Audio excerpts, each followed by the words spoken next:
अस्सलाम वालेकुम नाज़रीन, आप देख रहे हैं ड्रामा सीरियल अदावत। अगर आपको हमारी ये वीडियो अच्छी लगे इसको लाइक करें, हमारे यूट्यूब चैनल पाकिस्तान ड्रामा को सब्सक्राइब करें। अरीबा अब इस बात पर बिल्कुल भी फैसला कर चुके होते हैं कि वो दोबारा उस घर में नहीं जाएगी, लेकिन जो लड़का अहमर होता है वो अरीबा को इसी बात पर परेशान करता है और बार बार यही बात कहता है कि तुम जितनी जल्दी हो सके रेहान से खुला लेकर मेरे साथ शादी कर सकती हो, इसलिए तुम्हें वापस अब उस घर में नहीं जाना जिस घर में तुम्हारी इज्जत और कदर कीमत कोई नहीं हो। लेकिन अरीबा ये सारी बातें सुनती है और ये सारी बातें समझ भी रही होती है कि जो वो कह रहा है बिल्कुल ठीक है। इसलिए जो अहमर होता है वो यही कहता है कि तुम्हें बस मैं यही कहना चाहता था, आगे तुम्हारा फ़ैसला जो तुम करना चाहो अपने लिए बेहतर फ़ैसला करना, इसलिए मैं तुम्हें अब किसी भी फ़ैसले पर फ़ोर्स नहीं करूँगा।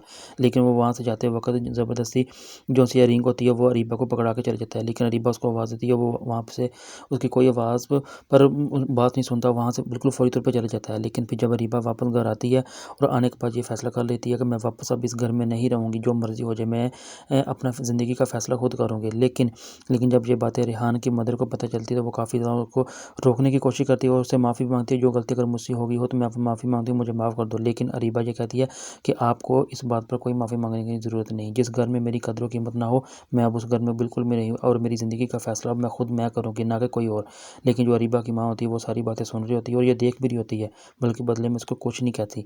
लेकिन अरीबा जो होती है वो अभी ये पक्का फ़ैसला कर लिया है कि मैं अब इस घर में 1 मिनट में रहूँगी, मैं जहाँ मर्ज़ी जाऊँ अपनी मर्ज़ी से रह सकती हूँ। लेकिन जो बेबी का शौहर होता है वो किसी लड़की को पसंद करता है, बल्कि उसकी सालगिरह मनाने के लिए उसके घर भी चला जाता है। लेकिन वो जो लड़की होती है वो भी उसको काफ़ी ज़्यादा पसंद करती है, लेकिन वो आपस में अभी शादी करना चाहते हैं। लेकिन कुछ मजबूरियों की वजह से वो अभी इस बात के ऊपर बिल्कुल एग्री नहीं हो रहे शादी करने की वजह से। जब ये बात बेबी को पता चलती है कि वो ये कहती है कि जी वो लड़की मुझे पसंद नहीं है और तुम उसकी सालगिरह मनाने के लिए उसके घर चले गई हो, आखिर क्यों?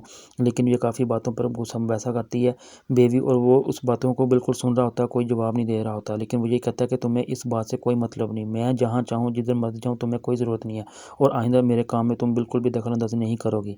लेकिन असजद और मारिया को खुश होते हुए कभी भी बेबी नहीं देख सकती। वो ये चाहती है कि जितनी जल्दी हो सके वो मारिया का घर बर्बाद करे।